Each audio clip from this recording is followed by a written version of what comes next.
When people think of great stables in professional wrestling, of course you list your DX, your NWO, and your Four Horsemen. Um, and a lot of times when people think the Four Horsemen, they of course think Flair, Blanchard, Anderson, Barry Windham. What is kind of erased from history is that although that is the better version of the Four Horsemen, that wasn't the original version. Arn Anderson's original partner, while Tully did the singles run, was none other than Ole Anderson, who unfortunately passed away earlier this week.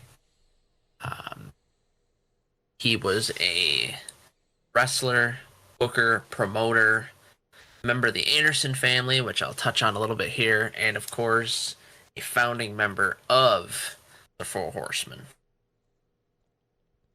Now, I know, I'll just get this out of the way. He wasn't the greatest individual outside of the ring. Gonna try and focus on his in-ring work and a little bit of his booking. So just the professional wrestling, none of the negative connotation that usually follows the man, whether it's his shoot interviews, which a lot of people enjoy for how infamous they are because he hated everybody, or the rumors that he was a racist Klansman. But I digress. Yikes. As I said, I'm going to focus on the professional wrestling here. Now, he did debut in 1967 in the AWA as Rock Rogowski. Rock Rogowski didn't do a whole lot. He was trained by Dick the Bruiser and Vern Gagne, two AWA staples. He challenged for the world title and the tag titles. He beat Bob Orton for the Midwest Heavyweight Championship. And he wrestled regularly there until 1968 when he moved to Jim Crockett Promotions for the first time. This is where he first began using the name of Ole Anderson. He was then shown as the brother of Gene and Lars Anderson. Both of these guys billed as the Minnesota Wrecking Crew. They were your classic, just technical wrestlers. One of the best original tag teams in the territories. And by adding Ole, they ended up elongating their family, adding some youth. Kind of think Demolition with this, where you had Axe and Smash, and then as Axe was getting older, they added Crush, or even the Fabulous Freebirds, where they had Jimmy Garvin, just because people were getting older, people were getting cycled out.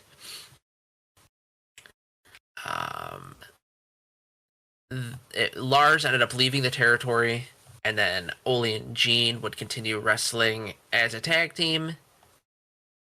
1970, he did go back to the AWA, again becoming Rock Rogowski, winning the Midwest Heavyweight title again.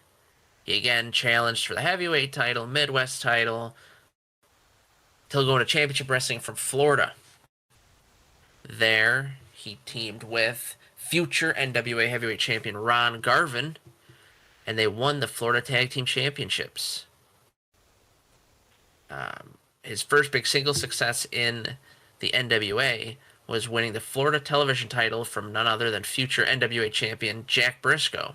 The reign did end 1 week later, and in 1972 he returned to Jim Crockett Promotions / Georgia Championship Wrestling. It was in the 70s and 80s that he and Gene would, when you thought tag team wrestling, you thought of these two. As I said, technical prowess. If people thought Ole and Arn were a great tag team, these guys did what Ole and Arn did, but years before.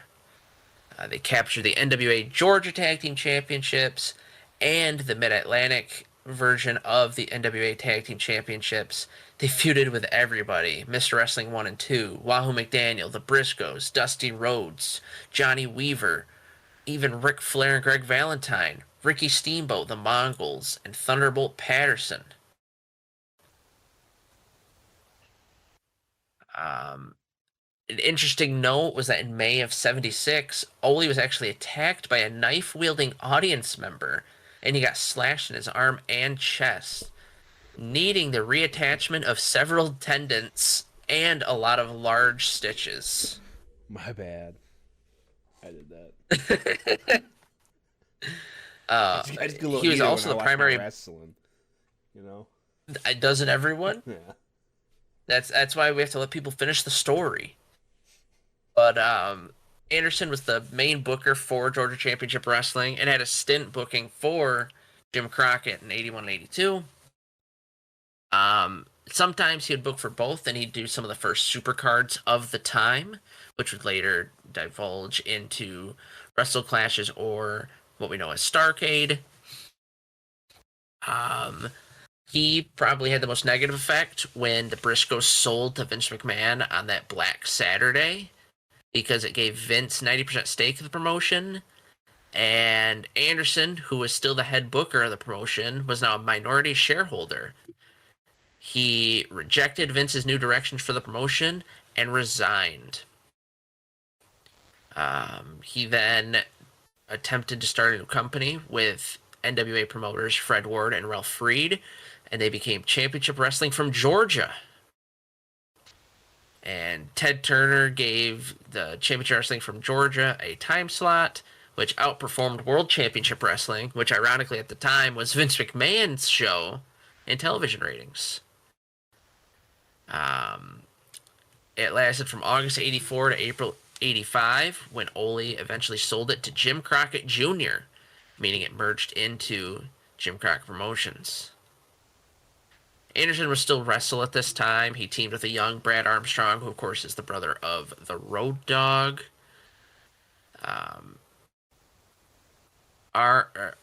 Ole and Dusty actually wrestled the AW Tag Team Champions, the Road Warriors, to a double disqualification.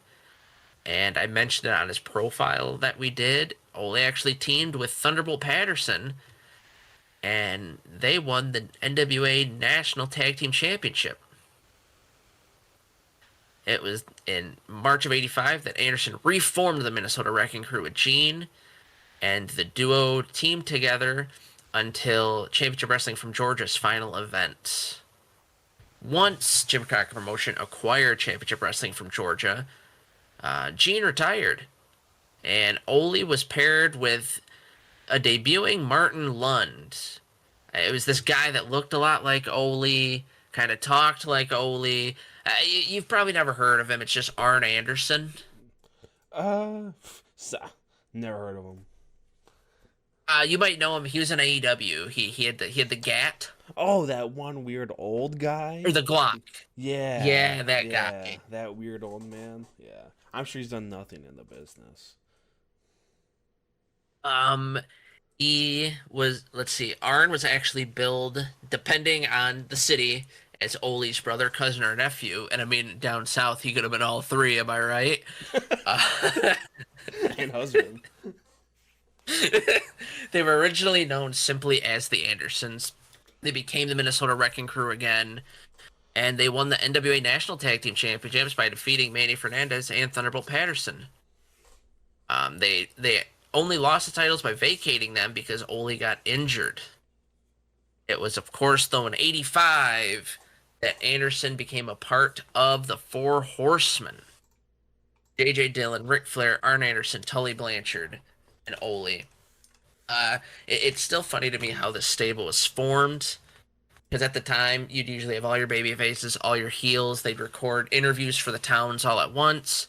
Everyone was there, and because everyone had titles or was always in the championship scene, Arn declared them the Four Horsemen of the Apocalypse. And from there, people started showing up in the crowds, especially as these guys would team up more and more. I didn't mention it earlier, but Ric Flair was said to be a cousin of the Andersons. That's how he got some of his first big pushes in Jim Crockett as Ric Flair. With the Horsemen, Ole feuded with Magnum TA, Dusty Rhodes, Rock and Roll Express, Road Warriors. All the big bases of the NWA. Um, Funny enough, Ole was the first to be kicked out of the Four Horsemen to be replaced by Lex Luger in 1987. Ole actually retired because Bryant, who is his son, was starting his own amateur wrestling career. It's ironic because this is one of those times where kayfabe and real life blended. Because I know they kicked Ole out and they said, "Oh, you couldn't be here all the time. You want to go to your son's wrestling matches," so they wrote him off. He actually reappeared in '88, saving Luger from a beatdown by the Four Horsemen. But this didn't matter because he came back in '89 to help reform the Horsemen once again with Flair, Arn Anderson, and Sting. As it happens to Sting, though, he's quickly kicked out of the group. And Ole ended up retiring to manage the Horsemen. But it's okay, because they replaced Sting and Ole with Barry Windham and Sid Vicious. It's not only the Horsemen that Ole managed, he also managed Mike Enos and Wayne Bloom, which Wayne Bloom, of course, the father of NXT standout. Oh my God, why did I just lose his name? He's the big guy. Von Wagner. They performed as the Minnesota Wrecking Crew 2. May of 93, Anderson, and Flair again were setting up a new Horseman. It was, of course, supposed to be Tully Blanchard, but because he failed that drug test, and it ended up being Paul Roma. Paul Roma. Isn't that the guy Yeah, that Paul Roma. gave like an F in our Four Horsemen tier list? I think I gave him less or more than an F. I think we had to create a new territory. Yeah, we had a Paul Roma tier. I remember. I wanted to send him to hell. Ole managed this Horseman, but he kind of disappeared, which is ironic because Roman and Arn won the tag titles and Flair won the heavyweight title. So, I mean, that would have been the perfect time to stick around and be manager. He started wrestling every so often in the indies, but in 1990, he began booking again. He was heading it for WCW. And he ended up, he created the Black Scorpion. I'm sure everyone remembers that when we talk about Sting. Another thing that I know happened, which people complained about, is he would bring in, and you figure this was 90, 91, 92, he'd bring in people like the Iron Sheik, who, were past their prime and didn't need to be there, and he would try and give them more time than the tried and true youngsters that were coming up. Ole was supposed to be the Black Scorpion at one point, but it became Ric Flair.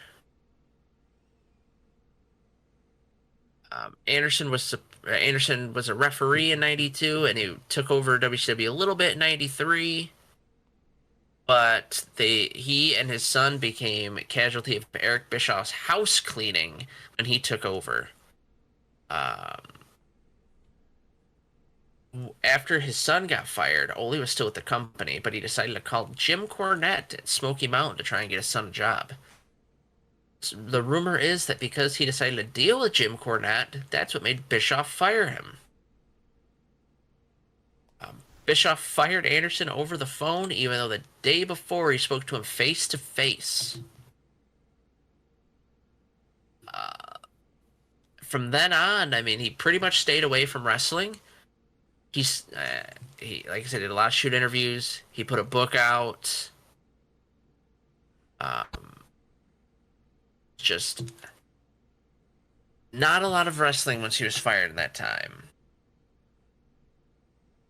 But Ole was known for his just his old school look, his old school attitude, his tag team wrestling. I mean, multiple tag team championships, a few singles championships, inducted into the NWA's Hall of Fame class of 2010. His tag team of the year with Gene Anderson for PWI in 1975 and 1977. And the Wrestling Observer newsletter voted him tag team of the year with Stan Hansen in 1982. Ole Anderson, although one of the original Horsemen, is probably the most forgotten of this group and the least known about. But I definitely believe that if those out there love tag team wrestling or just love it, as Dusty Rhodes called, clubbering, definitely look up some Ole, Gene, and Lars Anderson matches. Uh, I want to say, Chris, Mr. Perfect. Well, not yet. We're one Four Horseman casualty away from having a Oh, ghost version of the faction. oh no. I think I know who's next. Not gonna say who's next, but yeah, yeah. But as I said, Ole Anderson, a fantastic tag team wrestler, and someone who helped define the early days of the NWA. Now, if you liked brief little history lesson like this, but you like it in more Well, bite-sized I content. think you're forgetting his most important accomplishment, unless I wasn't paying attention. Oh no, what's that? He was the voice of the Shockmaster. Oh, yeah, I did leave that out. How could you? Yeah, I think yeah. that's probably the highlight of his career. I mean, realistically, that's probably what he's most known for now. Probably his most Not seen, his his, most seen, or I bet yeah, not not many his people 20 know plus. that that was him as the voice. Yeah, not his 20 plus tag team championship reigns. No, and I'm sure a lot of people even know, they probably think Arn Anderson did it because the one Raw where they had the Shockmaster happen in front of Dusty to rib him, and it had Arn Anderson off screen doing the voice. Oh, So I'm sure a lot of people think it could have been Arn. But yes, that's just one of the many things in the career, the professional wrestling career of Ole Anderson. But as I was saying, if you like this kind of these little history lessons on superstars that may have been, lost to the history books, the encyclopedia, uh, big recommendation is our PW Profiles playlist on YouTube.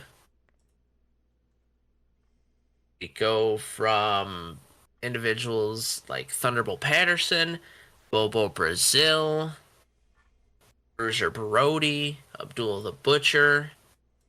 These come out in clumps every so often. There's no real scheduling when they happen. It's just every so often we'll pump whatever we out feel 10 to like. 15 of them. Yeah. Yeah, like 10 to 15 of them. But definitely keep a lookout for those. And I mean, wherever you're listening to this, make sure you like, make sure you follow. If you have the ability, leave a positive comment. We like reading them. Or a negative one. I like reading those ones too. I don't so much, but yep. I mean, do what you will. Do what you will.